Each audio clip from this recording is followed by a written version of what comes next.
اما بعد فاعوذ باللہ من الشیطان الرجیم بسم اللہ الرحمن الرحیم الحمد للہ رب العالمین الرحمن الرحیم مالک یوم الدین ایاک نعبد و ایاک نستعین اہدنا الصراط المستقیم صراط الذین انعمت علیہم غیر المغضوب علیہم ولا الضالین آمین۔ رب اشرح لی صدری ویسر لی امری واحلل عقدۃ من لسانی یفقہوا قولی۔ اللہم ربنا الہمنا رشدنا واعذنا من شرور انفسنا، اللہم ارنا الحق حقا وارزقنا اتباعہ وارنا الباطل باطلا وارزقنا اجتنابہ۔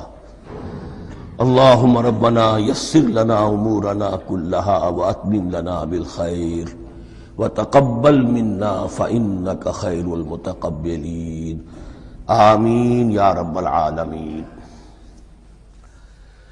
معزز حاضرین اور محترم خواتین، ہم اللہ کے نام سے اس سال کی نماز تراویح کے ساتھ دورہ ترجمہ قرآن کا آغاز کر رہے ہیں۔ اس سے پہلے میں عرض کر چکا ہوں کہ اب میری عمر بھی کافی ہو چکی ہے، قمری حساب سے 68 برس مکمل ہو چکے ہیں، اور مختلف قسم کے عوارض بھی مجھے لاحق ہیں، اور بہت سے احباب نے اور رفقاء نے مشورہ دیا تھا کہ میں اتنا بڑا بوجھ اپنے ذمے نہ لوں، لیکن میں نے خالصتاً توکلاً علی اللہ اس کی ہمت کی، اس کا ارادہ کیا، اس کے لیے اہتمام بھی خصوصاً ہوا ہے۔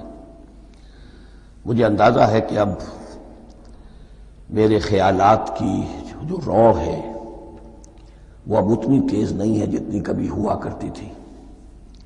کراس ریفرنسز بھی جو ہیں قرآن حکیم کے وہ اتنے مستحضر نہیں ہیں جتنے کبھی ہوتے تھے، بلکہ واقعہ یہ ہے کہ میری زبان بھی بعض اوقات لڑکھڑاتی ہے، اس لیے کہ مجھے جو ادویات استعمال کرنی پڑتی ہیں ان کا اعصاب پر بھی اثر ہوتا ہے، اور جو ہمارے اعضائے رئیسہ ہیں ان پر بھی اثر ہوتا ہے۔ بہرحال ان سب کے علی الرغم اللہ کا نام لے کر آغاز کر رہے ہیں۔ میری انتہائی نگارش یہی ہے، تیرے نام سے ابتدا کر رہا ہوں۔ ابھی میں نے سورہ فاتحہ کی تلاوت کی اور آپ نے سماعت فرمائی۔ یہ سورہ مبارکہ مصحف کے اعتبار سے تو پہلی سورت ہے ہی، سب کو معلوم ہے، لیکن یہ بھی نوٹ کر لیجئے کہ یہ نزول کے اعتبار سے بھی سب سے پہلی مکمل سورت جو حضور پر نازل ہوئی وہ یہی ہے۔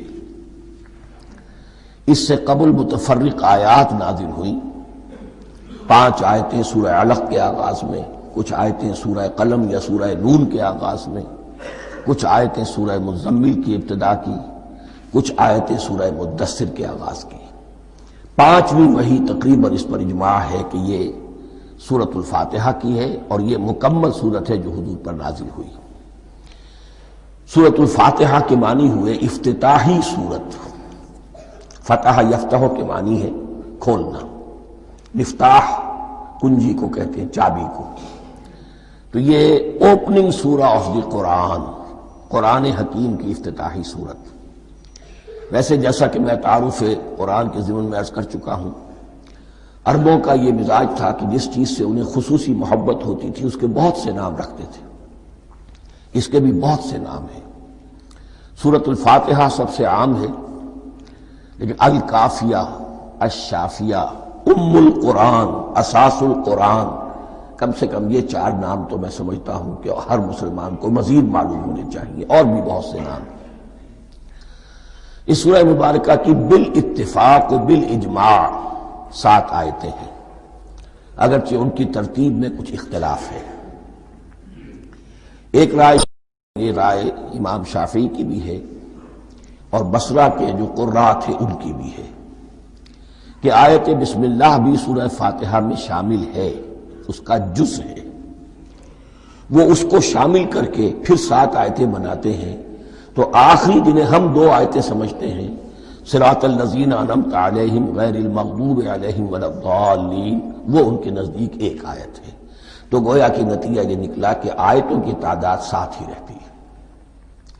امام ابو حنیفہ رحمۃ اللہ علیہ کا موقف اور کوفے کے جو قراء تھے ان کا بھی موقف یہ ہے کہ آیت بسم اللہ نہ سورہ فاتحہ کا جز ہے نہ کسی اور سورت کا جز ہے، سوائے ایک مقام پر جہاں حضرت سلیمان علیہ السلام کا خط جو ہے نقل ہوا ہے، جنہوں نے ملکہ سما کو لکھا تھا انہ من سلیمان و انہ بسم اللہ الرحمن الرحیم، تو قرآن کے متن میں صرف اسی جگہ پر یہ آیت شامل سمجھتے ہیں، باقی یہ صرف علامت کے طور پر کہ یہاں سے ایک نئی سورت شروع ہو رہی ہے درج کی گئی ہے۔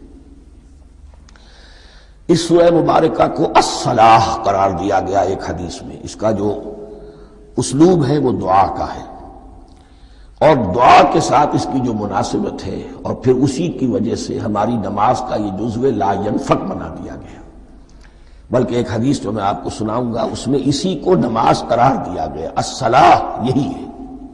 ویسے وہ حدیث مبارک موجود ہے، من لم یقرأ بفاتحۃ الکتاب لا صلاۃ لمن لم یقرأ بفاتحۃ الکتاب، جو شخص سورہ فاتحہ کی تلاوت نہیں کرتا اس کی کوئی نماز نہیں۔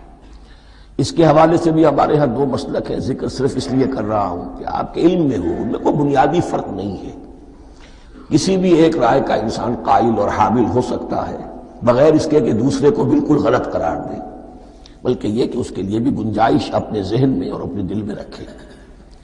تو ایک رائے یہ ہے کہ یہ میں کیا عرض کر رہا تھا، کوئی بھول گیا ہوں۔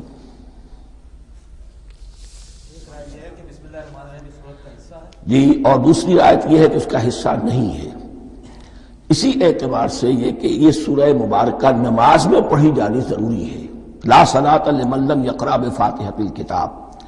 البتہ یہ اختلاف ہے، یہ بات جو میں ذکر کر رہا تھا جو ذہن سے نکل گئی، کہ آیا مقتدی جو ہے امام کے پیچھے کھڑا ہو کر جب نماز پڑھ رہا ہو تو کیا اس صورت میں بھی اس کے لیے لازم ہے کہ سورہ فاتحہ پڑھے؟ اس میں 2 رائے ہو گئی، بلکہ 3۔ ایک رائے انتہائی ہے اور وہ فقہ حنفی کی طرف منسوب ہے کہ اگر آپ امام کے پیچھے مقتدی کی حیثیت سے نماز پڑھ رہے ہیں تو کسی بھی رکعت میں آپ سورہ فاتحہ نہیں پڑھیں گے۔ ایک دوسری بالکل برعکس رائے ہے، وہ امام شافعی رحمۃ اللہ علیہ کی ہے کہ ہر حالت میں چاہے امام جہری رکعت پڑھا رہا ہو جس میں وہ بلند آواز سے سورہ فاتحہ پڑھ رہا ہو، اور چاہے وہ سری رکعت ہو، ہر حالت میں مقتدی کو بھی پڑھنی ہے۔ ایک تیسری رائے بین ہے، وہ امام مالک کی ہے رحمۃ اللہ علیہ، کہ جو سری رکعت ہے جس میں کہ امام بھی خاموشی سے پڑھ رہا ہے مقتدیوں کو بھی پڑھنی چاہیے، جو جہری رکعت ہے جس میں کہ امام بلند آواز سے پڑھ رہا ہے اس میں مقتدیوں کو خاموش رہ کر پوری توجہ جو ہے سننے پر صرف کر دینی چاہیے۔ اذا قرئ القرآن فاستمعوا له وانصتوا، جب قرآن پڑھا جا رہا ہو تو پوری توجہ اس کے پڑھنے پر مرکوز کر دو اور خود خاموش رہو۔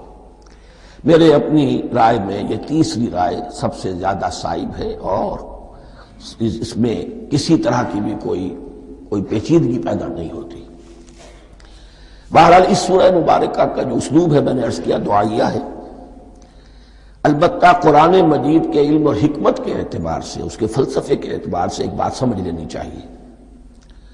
قرآن کا فلسفہ یہ ہے کہ بنیادی ہدایت ہر انسان کے دل میں موجود ہے، بالقوہ، پوٹینشلی۔ یہ جو قرآن مجید یا اللہ کی کتابیں نازل ہوتی ہیں یہ انہیں ایکٹیویٹ کرتی ہیں، وہ اندر کی جو ڈورمنٹ کانشسنس ہے، خابیدہ شعور جو ہے اسے بیدار کر کے، اور پھر یہ کہ اسے اجاگر کرتی ہیں۔ ہر سلیم الفطرت انسان اور سلیم العقل انسان، 2 سلامتی شرط ہیں۔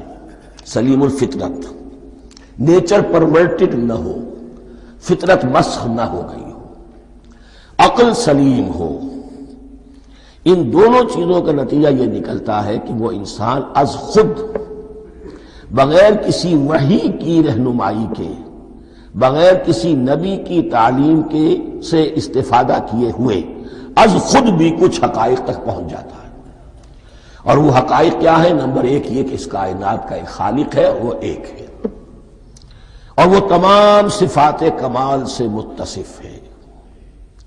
نمبر دو یہ کہ انسان کی زندگی صرف یہ زندگی نہیں ہے، بلکہ ایک اور زندگی ہے کہ جس میں اس زندگی کے اعمال کے نتائج برآمد ہوں گے۔ یہ دو باتیں، اس کی زیادہ وضاحت کے ساتھ جو ہے اس کا تذکرہ آئے گا سورہ لقمان میں، جہاں حضرت لقمان کی شخصیت کا تذکرہ ہے۔ لیکن یہاں صرف یہ بات سمجھ لیجئے کہ قرآن کا فلسفہ یہ ہے کہ ہر انسان میں، ہر فرد نوع بشر میں جو اپنی ولادت کے وقت مسلم ہوتا ہے، حضور کی حدیث ہے کل مولود یولد علی الفطرہ ابواہ یحودانہ او ینصرانہ او یمجسانہ، ہر بچہ نوع انسانی کا فطرت اسلام پر پیدا ہوتا ہے، وہ فطرت کے اندر وہ ہدایت ودیت ہے۔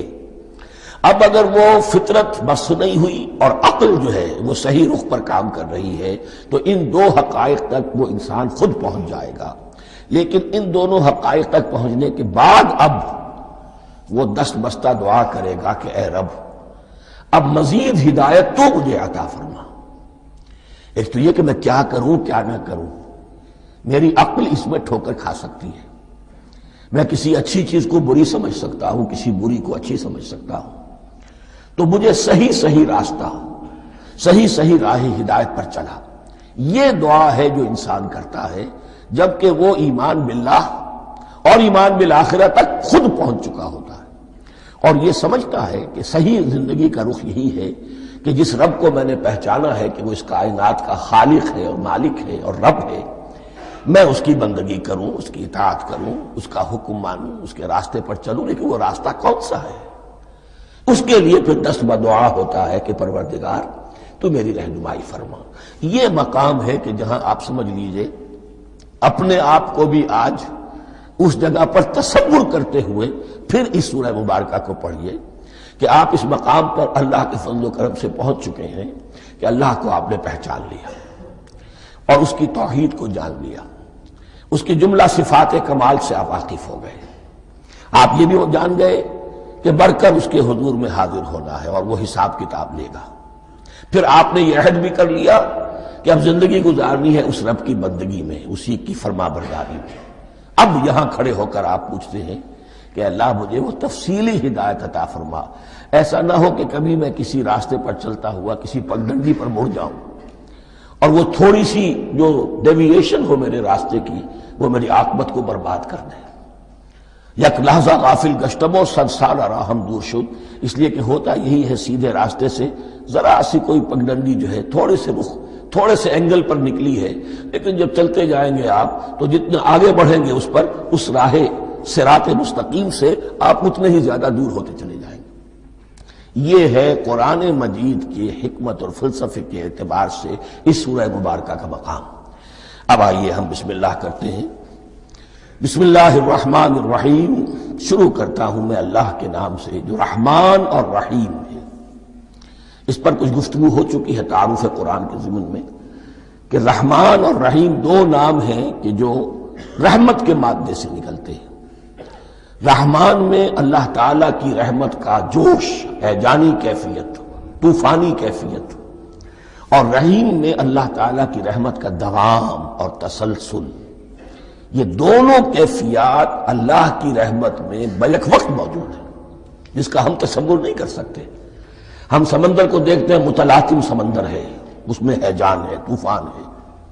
دریا کو دیکھتے ہیں کہ وہ سکون کے ساتھ چل رہا ہے، خاموشی سے چل رہا ہے، بہہ رہا ہے، بس تسلسل کے ساتھ بہہ رہا ہے۔ ہم ان دونوں کیفیات کو علیحدہ دیکھتے ہیں تو ہمارا ذہن ان دونوں کو بیک وقت اس کا تصور نہیں کر سکتا، تخیل ممکن نہیں۔ لیکن اللہ کی رحمت کی یہ دونوں شانیں مستقلاً ہر وقت موجود ہیں بیک وقت، اسی لیے ان دونوں کے درمیان کہیں حرف عطف نہیں آئے گا۔ بسم اللہ الرحمن الرحیم، الحمدللہ رب العالمین۔ کل حمد، اور حمد کو ذہن میں رکھ لیجئے، حمد مساوی ہے تعریف جمع شکر۔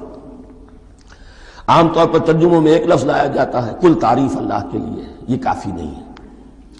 تعریف آپ کسی شے کی کر سکتے ہیں جس میں کوئی حسن ہے، خوبی ہے، کسی بھی اعتبار سے، خواہ آپ کو اس کے حسن و خوبی سے کوئی فائدہ حاصل نہیں ہو رہا. ایک پھول ہے بہت خوبصورت ہے، بس ٹھیک ہے خوبصورت ہے، آپ نے کہا تعریف کر دی. شکر کرتے ہیں آپ اس شے کا جس سے آپ کو کوئی فائدہ پہنچا ہو، استفادہ ہوا ہو، آپ کی کوئی ضرورت پوری ہوئی ہو، آپ کی کوئی مشکل رفع ہوئی ہو. اور آپ دیکھیں گے کہ حمد میں یہ شکر کا پہلو غالب ہے. جتنی بھی دعائیں ہیں حضور سے منقول، شکر کے مقام پر وہاں حمد آتا ہے. بھوک لگی ہوئی تھی، کھانا کھایا، الحمدللہ الذی اطعمنی وسقانی. اب یہاں دیکھیے ترجمہ تعریف نہیں، شکر ہے اس اللہ کا جس نے مجھے کھلایا اور پلایا. آپ بیت الخلاء سے باہر آئے، نجاستیں آپ سے دور ہو گئیں، طبیعت میں انشراح ہوا، الحمدللہ الذی اذھب عنی الاذی وعافانی.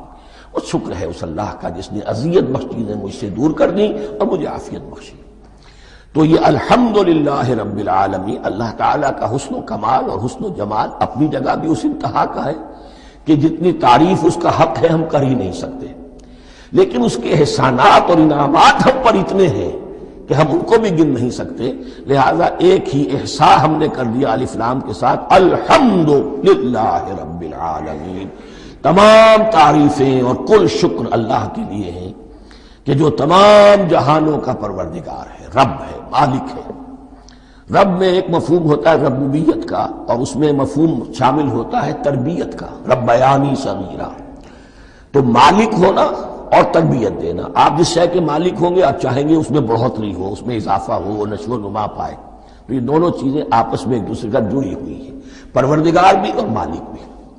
عام طور پر عربی میں رب کا لفظ مالک کے لیے آتا ہے، رب البیت، رب الدار، رب المال. تو مالک وہاں پر ظاہر بات ہے کہ اس سے مراد کیا ہے؟ مال والا، گھر والا، گھر کا مالک.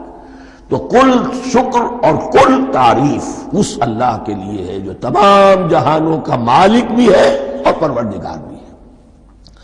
الرحمن الرحیم، رحمان ہے اور رحیم ہے. اب دوبارہ اس کی میں وضاحت نہیں کروں گا. مالک یوم الدین، یوم دین کا مختار مطلق ہے. دین عربی زبان میں کہتے ہیں بدلے کو. دناہم کما دانو، کما تدینو تو دانو. یہ کہاوت ہے، جیسے اردو میں ہم کہتے ہیں جیسا کرو گے ویسا بھرو گے. کما تدینو تو دانو، تو یہ ہے بدلہ. اس کا بنیادی مفہوم جو ہے وہ بدلہ ہے. تو بدلے کا ایک دن ہے جس دن فیصلہ ہوگا کہ کون کیا کما کر لایا ہے اور اسے کیا بدلہ ملنا چاہیے. آیا اس کا برائیوں کا پلڑا بھاری ہے کہ اسے سزا ملنی چاہیے، یا اس کی حسنات اور نیکیوں کا پلڑا بھاری ہے کہ اسے جزا ملنی چاہیے، اس کا انعام اور اکرام کے ساتھ معاملہ کیا جانا چاہیے. وہ ایک دن ہے، اسے ہم یوم القیامہ کہتے ہیں. اور لیکن اصل بات جو یہاں کہی گئی، یعنی ایک جملے میں تین باتوں کا اعتراف ہو رہا ہے. بعث بعد الموت، ایک دن آئے گا کہ ہم مرنے کے بعد تمام انسان اٹھا لیے جائیں گے. پھر حساب و کتاب، پھر اللہ کے ہاں حاضری ہوگی اور حساب کتاب ہوگا. اور تیسرا یہ کہ اس حساب کتاب کے دن کا مختار مطلق اللہ ہے. یعنی کسی اور کو اپنے ذہن میں سہارا بنا کر آپ زندگی گزاریں کہ وہ مجھے چھڑا لے گا، یا وہ ہستی جو ہے اتنی زوردار ہے کہ وہ مجھے بچا لے گی. اس سے اپنے دل کو، اپنے ذہن کو بالکل پاک کر لیجئے. مالک یوم الدین، ایک دوسری جگہ پر قرآن میں آیا ہے اس روز کوئی پکارنے والا پکارے گا لمن الملک اليوم للہ الواحد القہار. آج کے دن کس کا اختیار مطلق ہے؟ اور پھر کہا جائے گا اللہ کے لیے، الواحد قہار، جو پوری طرح چھایا ہوا ہے، بس تولی ہے. تو مالک یوم الدین، جو جزا و سزا کے دن کا مالک ہے. اب یہاں سے کلام ایک رخ بدل رہا ہے. ابھی تک تو یہ غائبانہ انداز میں کلام ہو رہا ہے، اللہ سے خطاب نہیں آیا اس میں ابھی. الحمدللہ رب العالمین الرحمن الرحیم مالک یوم الدین. اب خطاب ہے ایاک نعبد و ایاک نستعین، ہم صرف تیری ہی بندگی کرتے ہیں اور کریں گے، اور ہم صرف تجھ ہی سے مدد مانگتے ہیں اور مانگیں گے. یہ ترجمہ میں کیوں کر رہا ہوں کہ یہ فعل مضارع ہے. عربی زبان میں فعل مضارع حال اور مستقبل دونوں کو کور کرتا ہے. ایاک کا جو ہے مفعول فاعلی جو ہے، مفعول جو ہے اس میں ضمیر مفعولی اسے پہلے لا کر حشر کا مضمون پیدا ہو گیا. ہم تیری بندگی کرتے ہیں نہیں، ہم تیری ہی بندگی کرتے ہیں اور کریں گے. حال میں ترجمہ کیجئے تو یہ اظہار حال ہے، اور مستقبل میں ترجمہ کیجئے تو یہ ایک عہد ہے، قول و قرار ہے، بہت بڑا معاہدہ ہے۔ وَإِيَّاكَ نَسْتَعِينُ، اور صرف تجھ ہی سے مدد مانگتے ہیں اور مانگیں گے۔ اس میں بھی حال کا ترجمہ اظہار حال، اللہ کرے کہ واقعی ہمارا حال وہی ہو، جب ہم یہ الفاظ کہتے ہیں تو واقعتاً ہم اس پر پورے اتر رہے ہوں کہ اسی کی بندگی کر رہے ہوں اور اسی سے ساری استعانت اور استمداد کر رہے ہیں۔ جہاں تک مستقبل کا تعلق ہے وہ پھر ایک عہد ہے، اہدنا الصراط المستقیم، یہ مقام وہ آ گیا کہ یہاں تک تو اے پروردگار ہم پہنچ گئے، تیرے فضل سے، تیرے کرم سے، فطرت سلیمہ بھی تیری عطا کردہ تھی، عقل سلیم بھی تیری ودیعت کردہ تھی، ان دونوں کی روشنی سے ہم یہاں تک تو پہنچ گئے۔ اب ہماری جو ضرورت ہے، احتیاج ہے، وہ کیا ہے؟ اہدنا الصراط المستقیم، ہدایت بخش ہمیں سیدھے راستے کی۔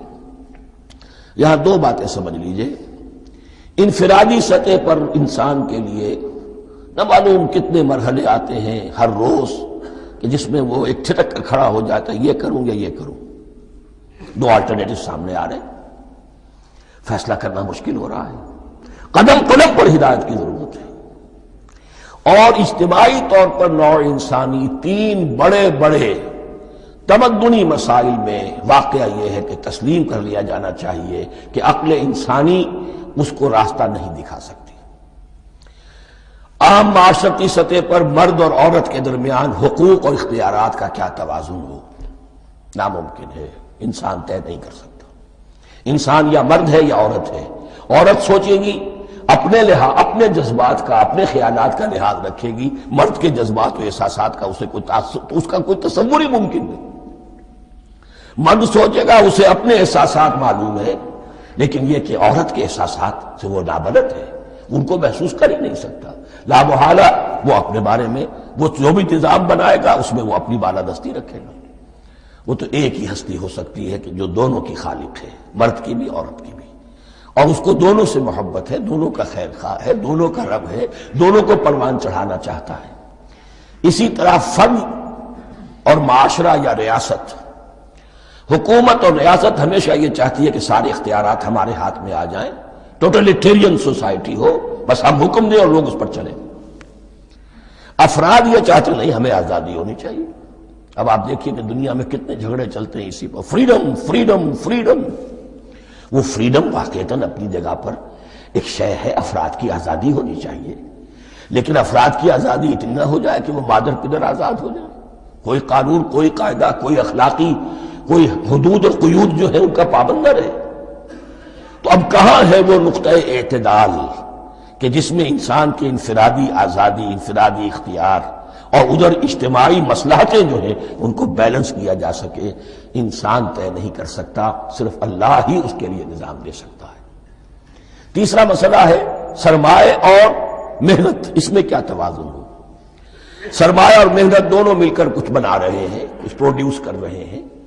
اب اس میں نفع جو ہوا ہے اس میں سرمایہ کا کتنا حصہ ہونا چاہیے اور لیبر کا کتنا ہونا چاہیے، کون طے کر سکتا ہے؟ اس کے لیے بھی کہ ایسا نہ ہو کہ سرمایہ داری جو ہے آکاش بیل بن کر پورے معاشرے پر چھا جائے، اور غریب بیچارہ، مزدور بیچارہ، کاشتکار بیچارہ وہ گویا کہ چکی کے دو پارٹوں میں پس کر رہ جائے، اس کی کوئی حیثیت نہ رہ جائے۔ لیکن یہ کہ دوسری طرف اگر یہ کہ مزدور کا جو حق ہے اس سے زیادہ اس کو دے دیا جائے تو سرمایہ جو ہے وہ سکڑ جائے گا، شائی ہو جائے گا، وہ پھر میدان میں نہیں آئے گا۔ کیا کیا جائے؟ کون سا نقطہ عدل و اعتدال ہے؟ یہ تین مسائل ایسے ہیں، اہدنا الصراط المستقیم۔ تو یوں سمجھیے کہ ایک جو بنیادی ہدایت تھی، ایک اللہ کو پہچان لینا، یہ جان لینا کہ کل حسن و جمال اور تمام انعام و اکرام کا منبع اس کی ذات ہے، وہ رحمان ہے اور رحیم ہے، اور یہ جان لینا کہ مرنے کے بعد جی اٹھنا ہے، حساب کتاب ہے، فیصلہ ہوگا جزا و سزا کا، اور مختار مطلق اس دن کا اللہ ہے۔ پھر یہ عہد کر لینا ایاک نعبد و ایاک نستعین۔ اس کے بعد دعا، پروردگار ہمیں ہدایت پر قائم رکھ، ہماری ہدایت میں اضافہ فرما۔ اس ہدایت کے لفظ کو سمجھ لیجئے، بنیادی ہدایت، تفصیلی ہدایت، قدم قدم پر ہدایت، ہدایت پر ہدایت۔ والذین اہتدوا زادہم ھدی، جو لوگ ہدایت کے راستے پر آتے ہیں اللہ ان کی ہدایت میں اضافہ کرتا ہے۔ تو یہ قدم قدم پر ہمیں ہدایت کی ضرورت ہے اور مرحلہ وار ضرورت ہے۔ ہدایت اس کو بھی کہتے ہیں کہ کسی نے آپ سے کوئی پتہ پوچھا، آپ نے کہا ادھر جانا، پھر دوسری گلی میں مڑنا، پھر جانا دو تین لائٹیں چلے جانا، پھر مڑنا وغیرہ وغیرہ، یہ بھی ہدایت ہے، نظری طور پر آپ نے بتایا ہے۔ ایک ہدایت یہ ہوئی کہ بھائی میں چلتا ہوں آپ کے ساتھ، میں آپ کو وہاں تک پہنچا دوں گا تاکہ آپ کو دقت نہ ہو، آپ نے منزل تک پہنچا دیا۔ ان دونوں کے درمیان، یہ تو میں نے ایک فرد کی مثال دی ہے، اللہ اور بندے کے درمیان نہ معلوم کتنے مراحل ہیں ہدایت کے۔ تو کسی وقت بھی انسان اپنے آپ کو ہدایت خداوندی سے مستغنا نہیں سمجھ سکتا، اور نہیں تو پروردگار جو ہدایت دی ہے اس پر ہدایت پر قائم رکھ۔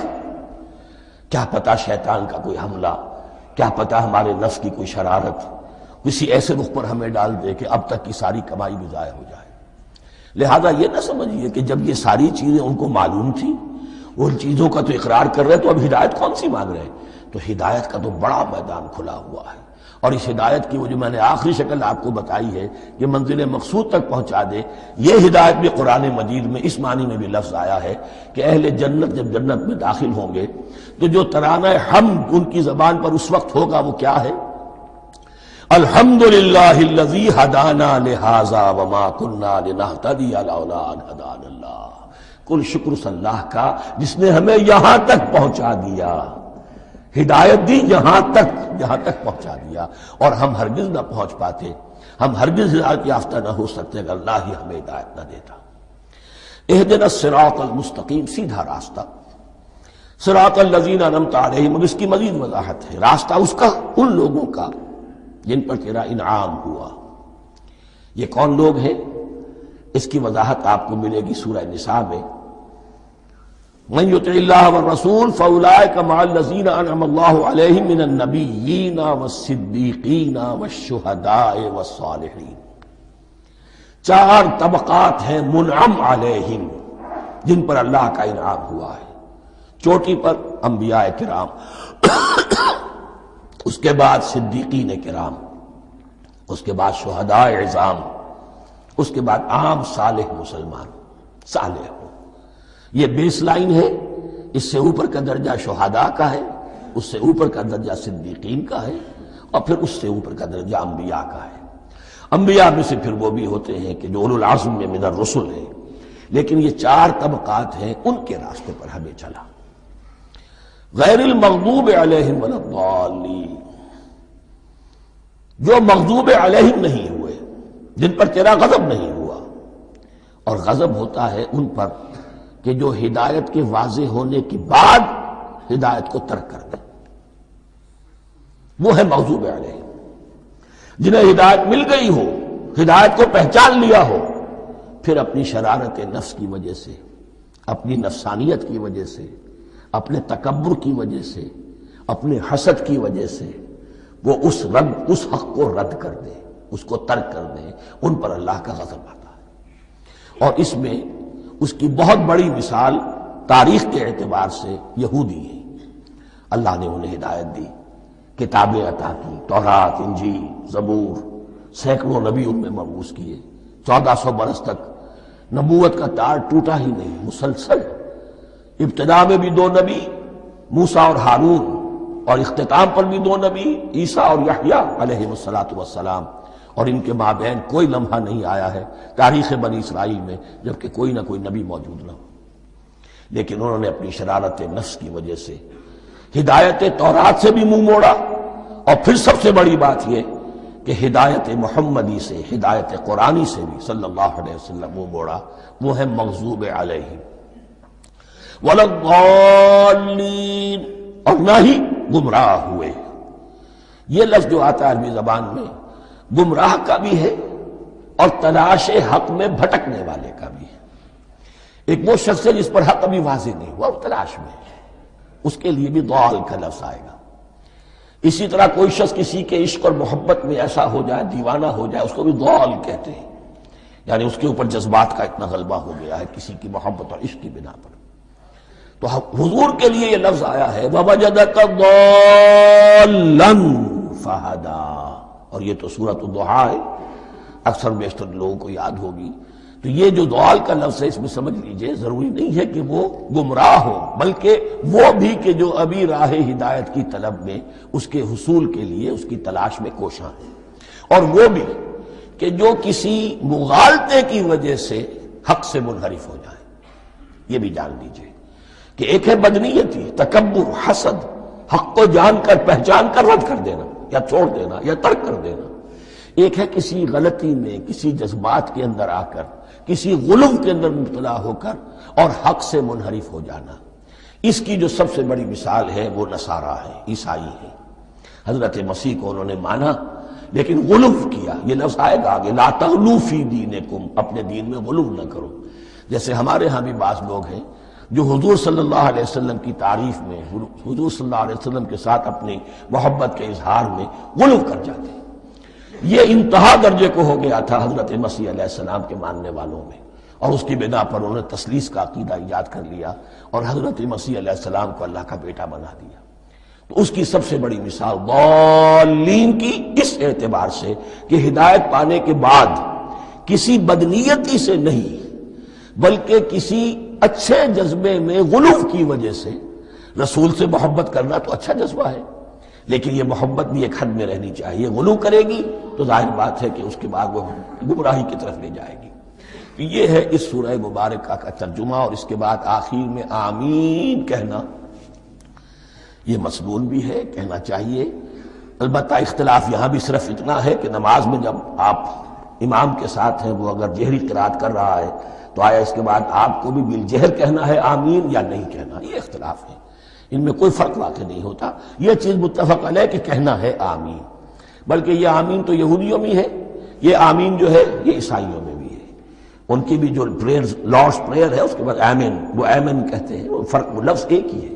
اس لیے کہ عبرانی زبان اور عربی زبان، یا تو ہم یہ کہہ سکتے ہیں کہ دونوں بہنیں ہیں، کوئی ایک مشترک زبان تھی ان کی ماں جس کی یہ دو بیٹیاں ہیں، اور یا یہ کہنا پڑے گا کہ عربی زبان کی ماں جو ہے وہ عبرانی زبان ہے. بہرحال بڑا قریبی رشتہ عربی کا اور عبرانی کا ہے، اس اعتبار سے وہ آمین.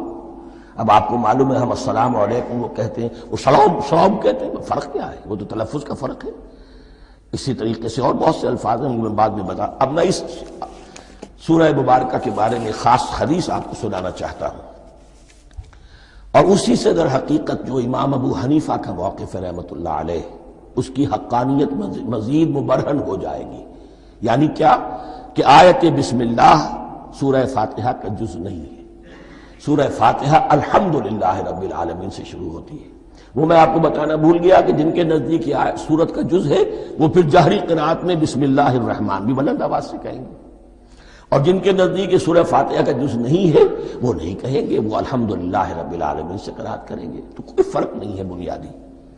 یہ حدیث جو ہے یہ مسلم شریف میں ہے اور حدیث قدسی ہے. اس کے راوی حضرت ابو ہریرہ ہیں رضی اللہ تعالی عنہ، اور اس حدیث نے اس سورت کے مضامین کا نہایت عمدہ تجزیہ کر دیا ہے. حدیث کے الفاظ سن لیجئے. قسمت الصلاۃ بینی و بین عبدی نصفین. اللہ تعالیٰ فرما رہے ہیں، حدیث قدسی ہے، میں نے نماز کو، صلاۃ کو اپنے اور اپنے بندے کے درمیان آدھا آدھا تقسیم کر لیا. فنصفها لی ونصفها لعبدی. اس کا نصف جو ہے وہ میرے لیے ہے اور نصف جو ہے وہ میرے بندے کے لیے ہے. وَلِعَبْدِي مَا سَأَلَ. اور جو میرے بندے نے مانگا میں اسے دوں گا، میرا وعدہ ہے یا میں نے اسے دیا. اس کے بعد اس کی تفصیل آتی ہے.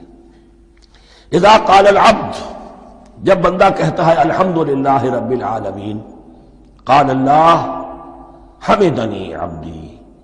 جب بندہ کہتا ہے الحمدللہ رب العالمین، اللہ فرماتا ہے میرے بندے نے میری حمد کی. وَإِذَا قَالَ الرَّحْمَنِ الرَّحِيمِ قَالَ اللَّهُ اثْنَى عَلَيَّ عَبْدِي. جب بندہ کہتا ہے الرحمن الرحیم، اللہ فرماتا ہے میرے بندے نے میری ثنا کی. وَإِذَا قَالَ مَالِكِ يَوْمِ الدِّينِ قَالَ اللَّهُ تَعَالَى مَجَّدَنِي عَبْدِي. میرے بندے نے میری تمجید بیان کی، میری بزرگی بیان کی. اب یہ تین آیتیں ہو گئیں، تینوں میں اللہ کی حمد ہے، ثنا ہے، تمجید ہے. یہ 3 آیتیں خالص اللہ کے لیے ہو گئی۔ اب چوتھی آیت آئی، ایاک نعبد و ایاک نستعین۔ اس کے بارے میں جب بندہ کہتا ہے اذا قال العبد ایاک نعبد و ایاک نستعین، قال اللہ تعالی ھذا ما بینی و بین عبدی ولعبدی ما سأل، یہ میرے اور میرے بندے کے درمیان ہے۔ یہ تو یوں سمجھیے کہ یہ گرہ لگ گئی ہے میرے اور میرے بندے کے مابین۔ اس نے مجھ سے قول و قرار کیا ہے، اس نے میری بندگی کا اعتراف کیا ہے، اس نے تسلیم کیا ہے کہ میری ہی بندگی کرتا ہے اور کرے گا، اور مجھ سے مدد چاہیے ہے۔ ھذا ما بینی و بین عبدی، یہ معاہدہ ہے، معاہدہ 2 فریقوں کے مابین ہوتا، یہ میرے اور میرے بندے کے مابین ہے۔ وَلِ عَبْدِي مَا سَأَلَ، اور میں نے اپنے بندے کو دیا جو اس نے مانگا، وہ میری مدد چاہتا ہے، میری مدد اس کے شامل حال رہے گی۔ فَإِذَا قَالَ، اور جب بندہ کہتا ہے اهْدِنَا الصِّرَاطَ الْمُسْتَقِيمَ صِرَاطَ الَّذِينَ أَنْعَمْتَ عَلَيْهِمْ غَيْرِ الْمَغْضُوبِ عَلَيْهِمْ وَلَا الضَّالِّينَ، قال اللہ تعالی ھذا لعبدی ولعبدی ما سأل، یہ 3 آیتیں یہ میرے بندے کے لیے، اهدنا الصراط المستقیم، اسی صراط مستقیم کی وضاحت ہے مثبت، صراط الذین انعمت علیہم، اسی صراط المستقیم کی وضاحت ہے منفی انداز میں، غیر المغضوب علیہم ولا الضالین۔ یہ سب میرے بندے کے لیے ہے، اور میں نے اپنے بندے کو دیا جو اس نے مانگا۔ اس کو میں نے ایک مرتبہ یہ ترازو کی شکل میں اس کو لکھوایا تھا۔ دیکھیے یہ ایاک نعبد و ایاک نستعین، یہ ہے وہ ترازی کی وہ ڈنڈی۔ واو جو ہے ایاک نعبد و ایاک نستعین، واو جو ہے گویا کہ وہ مٹھ ہے جس سے کہ ترازو کو پکڑا جاتا ہے۔ ادھر ایک پلڑا ہے جس کی 3 آیتیں ہیں، الحمدللہ رب العالمین الرحمن الرحیم مالک یوم الدین۔ اس کا نتیجہ کیا نکلا؟ ایاک نعبد۔ آپ نے شاید یہ سنا بھی ہو، ایک بہت ہی عمدہ قرات کا جو ریکارڈ ہے قاری عبدالباسط عبدالصمد کا، وہ یہیں سے چل کر سورہ فاتحہ کی قرات کر کے ایاک نعبد پر آ کر رکتا ہے۔ الحمدللہ رب العالمین الرحمن الرحیم مالک یوم الدین ایاک نعبد، گویا کہ یہاں یہ صورت بالکل ہاف ہو گئی ہے۔ 3 آیتوں میں اللہ کی حمد ہے، ثنا ہے، تمجید ہے، جس کا نتیجہ ہم تیری ہی بندگی کرتے ہیں، تیری ہی اطاعت کریں گے۔ لیکن اب اس کے بعد سوال ایاک نستعین، اسی کی جو استعانت کیا درکار ہے ہمیں؟ ہدایت۔ ہدایت سب سے بڑی استعانت ہے، ہدایت ہی تو سب سے بڑی مدد ہے۔ اهدنا الصراط المستقیم صراط الذین انعمت علیہم غیر المغضوب علیہم ولا الضالین، یہ ایاک نستعین کے حق کے ساتھ یہ 3 آیتیں آ گئیں، اهدنا الصراط المستقیم صراط الذین انعمت علیہم غیر المغضوب علیہم ولا الضالین، قسمت الصلاة بینی و بین عبدی نصفین فنصفها لی ونصفها لعبدی ولعبدی ما سأل۔ اللہ تعالیٰ اس سورہ فاتحہ کا جو اصل مفہوم ہے وہ بھی ہمارے ذہنوں پر، ہمارے شعور کی سطح پر اسے اجاگر کیے رکھے، ہمیں توفیق دے کہ جب بھی پڑھیں، جب بھی سنیں تو وہ کیفیت اگر ہو جائے۔ اس لیے کہ ایک حدیث ہے کہ الصلاۃ معراج المومنین، نماز تو اہل ایمان کے حق میں معراج کے درجے میں ہے۔ اس حوالے سے ہم یہ سمجھ سکتے ہیں کہ کوئی وقت ایسا آ سکتا ہے کہ انسان کو واقعتاً، روح انسانی واقعتاً اللہ کے یہ جواب سنے۔ انہونی بات نہیں ہے یہ، ہوتا ہے خطاب آخر، اٹھتا ہے حجاب آخر، کرتے ہیں خطاب آخر، یہ تو ہوتا ہے۔ مخاطبہ الہی، تو میں نے عرض کیا کہ ثابت ہے، مخاطبہ، محادث اور تحدیث اللہ